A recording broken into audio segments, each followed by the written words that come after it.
नमस्कार दोस्तों, स्वागत है आपका हमारे यूट्यूब चैनल पर।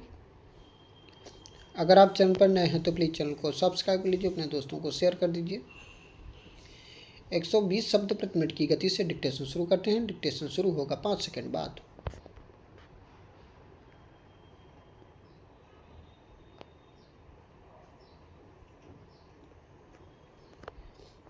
स्टार्ट। महोदय, देश में राजनीति में बढ़ते अपराधीकरण तथा भ्रष्टाचार के कारण आज संसद से लेकर नीचे के हर स्तर पर चिंता प्रकट की जा रही है। पिछले कई दशकों में जिस प्रकार चुनावों में खर्च बढ़ा है, उसी मात्रा में इसमें भ्रष्टाचार व काले धन का वर्चस्व भी बढ़ा। विभिन्न उम्मीदवारों द्वारा चुनाव जीतने हेतु बूथों पर कब्जे करने के लिए अपराधियों का सहारा लिया गया। उससे राजनीति में अपराधियों का वर्चस्व भी बढ़ता गया। इस प्रकार पहले आर्थिक अपराधी और अन्य अपराधी जहां राजनीतिज्ञों के संरक्षण में पनपते थे, वहां अब वे खुलकर राजनीति में आने लगे। विभिन्न राजनीतिक दलों द्वारा ऐसे अपराधियों को जातीय अथवा अन्य कई आधारों पर टिकट दिए जाते हैं।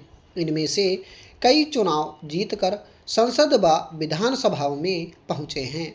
पिछले चुनावों में कई ऐसे उम्मीदवार भी चुनाव में खड़े हुए हैं और जीत गए, जो विभिन्न आरोपों में जेलों में बंदी हैं। इसी गंभीर स्थिति को देखते हुए पिछले दिनों चुनाव आयुक्त ने भी कहा था कि वर्तमान संसद के 40 सदस्य तथा देश की विभिन्न विधानसभाओं के 700 सदस्य विभिन्न आपराधिक मामलों में संलिप्त हैं तथा उनके विरुद्ध भिन्न भिन्न अदालतों में केस चल रहे हैं। गत लोकसभा चुनावों में 1500 ऐसे उम्मीदवार थे जो विभिन्न अपराधों में संलिप्त थे। उन्होंने इस प्रकार के अपराधियों को चुनावों में खड़े होने से रोकने के लिए सरकार से तुरंत कानून बनाने का आग्रह किया था। आज देश में कोई भी ऐसा राजनीतिक दल नहीं रह गया है जिसे भ्रष्टाचार से दूर कहा जा सके। किसी के नेताओं पर हवाला केस के दाग लगे तो किसी पर विभिन्न आर्थिक घोटालों व भ्रष्टाचार के आरोपों में अदालतों में मुकदमे चल रहे हैं। देश के राजनीतिक जीवन में आ गए प्रदूषण से हमारे सांसद भी अत्यंत चिंतित हैं।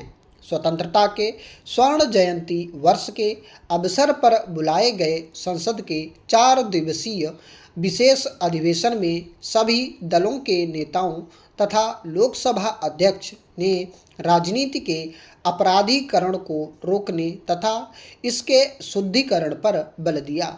श्री अटल बिहारी वाजपेयी ने राजनीति में भ्रष्टाचार को समाप्त करने के लिए चुनाव सुधारों को लागू करने तथा सरकार द्वारा विभिन्न दलों को चुनाव लड़ने के लिए सरकारी कोष से धन देने की मांग की और श्री चंद्रशेखर ने भ्रष्टाचार को समाप्त करने की मांग की। अध्यक्ष जी, आप कल भारत के नगर नगर और गांव-गांव में राष्ट्रीय एकता दिवस मनाने के लिए और अपनी मातृभूमि की स्वतंत्रता और अखंडता की रक्षा करने के लिए मिलेंगे, चाहे इसके लिए कितना ही कठिन और लंबा संघर्ष या कितना ही बड़ा त्याग करना पड़े। हम राष्ट्र की दृढ़ता और अखंडता के लिए दृढ़ निश्चय से काम करने की प्रतिज्ञा करेंगे। हमने प्रतिज्ञा करने के लिए 2 अक्टूबर का यह दिन विशेष रूप से क्यों चुना है? हमें एकता की प्रतिज्ञा करने की भी क्या आवश्यकता है? एकता तो प्राकृतिक है जो किसी राष्ट्र के लोगों में होनी चाहिए, क्योंकि राष्ट्र की संकल्पना ही बताती है कि लोग एक साथ होते हैं। उनमें अनेक साझी विशेषताएं होती हैं। लोग स्वतंत्रता प्राप्त करते हैं और उसे बनाए रखते हैं और वे समझते हैं कि राष्ट्र की स्वतंत्रता और उन्नति में ही उनकी उन्नति है। यदि किसी देश के लोगों में एकता नहीं है तो वह देश बर्बाद हो जाएगा, छिन्न भिन्न हो जाएगा। वह अपने सामने के खतरों का मुकाबला नहीं कर सकता। हमने कल का दिन इसलिए नहीं चुना है कि इस दिन हम अपनी सफलता की खुशी मनाते हैं। सफलता की खुशी मनाना सरल है, लेकिन कल उस दिन की वर्षगांठ है जब हमें दुख और तकलीफ का सामना करना पड़ा, पीछे हटना पड़ा और बहुत से बंदी बना लिए गए।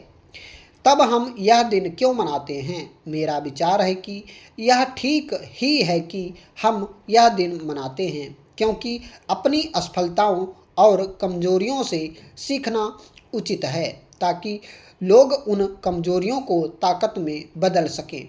पिछले वर्ष के इस दुखद अनुभव के बाद में हम अपनी शक्ति, अपनी सैनिक शक्ति बनाने की कोशिश कर रहे हैं। किसी राष्ट्र की ताकत उसके दिलो दिमाग में सब खतरों का सामना करने के उसके पक्के इरादों में और राष्ट्र की स्वतंत्रता और अखंडता की रक्षा करने में होती है। भारत में हमारे समय में जो सबसे बहादुर व्यक्ति पैदा हुआ वह कौन था? महात्मा गांधी सबसे बहादुर व्यक्ति थे जिनसे मैं अब तक मिला हूँ। वह हथियार इस्तेमाल करने वाले या दूसरों को दबाने वाले नहीं थे, लेकिन वह अपनी मन शक्ति में अजेय थे और विश्वास करते थे कि कोई उन्हें दबा नहीं सकता। लेकिन हम पूरी तरह गांधी जी के मार्ग पर नहीं चल रहे हैं। अध्यक्ष जी, भारत में आज की स्थिति के कारण ही हमें ऐसा करना पड़ रहा है। यदि हम ऐसा ना करें तो कमज़ोर हो जाएंगे, हम कायर हो जाएंगे और अपने राष्ट्र के साथ विश्वासघात करेंगे। लेकिन वास्तविकता यही है कि आप हथियार संभालें या ना संभालें, असली ताकत एकता में, इच्छा शक्ति और मन शक्ति में होती है। हथियार लेकर लड़ने के लिए भी राष्ट्र के कार्य, हिम्मत और एकता का सहारा आवश्यक है। यदि कोई देश संगठित है, यदि इसके लोगों में एकता है, तो कितने ही हथियार इसे नहीं जीत सकते। इसलिए जब हम अपनी सेना और वायुसेना को मजबूत बनाने की तैयारी कर रहे हैं, हम सबको याद रखना चाहिए कि वास्तविक ताकत देश की एकता और हमारे परिश्रम से ही आएगी। मेरा विचार है कि हमारे लोगों में वह बुनियादी एकता है। पिछले वर्ष संकट की घड़ी में हमने उसे देखा था। जब चीनियों ने हमारे देश पर हमला किया था तो लोग कमर कसकर खड़े थे और उन्होंने अपनी पूरी ताकत से इस खतरे का सामना करने की प्रतिज्ञा की थी। वह हिम्मत बढ़ाने वाला दृश्य था, लेकिन कुछ समय बाद जब फौरी खतरा टल गया, जब लड़ाई नहीं हो रही थी, तो हमारे बहुत से लोग फिर आत्मसंतोष में डूब गए और खतरे को भूलने लगे। यद्यपि वह अभी भी बना हुआ था, उन्होंने अपने आप को आपसी लड़ाई झगड़ों, शिकायतों, नारेबाजी और इसी तरह की दूसरी चीज़ों में फंसा लिया। इससे पता चलता है कि यद्यपि हम मूलतः संगठित हैं और हम में ऐसा कुछ है जो खतरे के समय हमें खड़ा कर देता है, फिर भी जब खतरा उतना साफ नहीं लगता तो हम ढीले पड़ जाते हैं और अपने छोटे छोटे विचारों और विवादों में उलझ जाते हैं। चीनी खतरा हमारे सामने है। यह खतरा आने से भी पहले हमारे सामने गरीबी का वास्तविक खतरा था और अब भी है। हमें इस खतरे का भी उतना ही मजबूती और बहादुरी से सामना करना है जैसे हम देश पर हमला करने वाले दुश्मन का सामना करते हैं। हम अपने राष्ट्र का निर्माण तब ही कर सकते हैं जब हम अपने लोगों को उन्नत करें और उन्हें खुश व संतुष्ट बनाएं। इसलिए फौरी खतरा समाप्त होने पर सुस्त पड़ जाने की आदत खराब है, हमें इसे छोड़ देना चाहिए।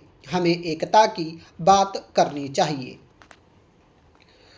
सभापति महोदय, प्राथमिक स्वास्थ्य देखभाल के कार्य पर अपना ध्यान केंद्रित कर स्वास्थ्य सेवा योजना आरंभ करने की पहल करने वाले अनेक देशों में से भारत भी एक है। स्वतंत्र भारत में स्वास्थ्य सेवा प्रणाली की आधारशिला भोरे समिति ने रखी थी, जिससे पूर्व अल्मा अता घोषणा पत्र 3 दशकों तक इस कार्य का आधार बना हुआ था। स्टॉप।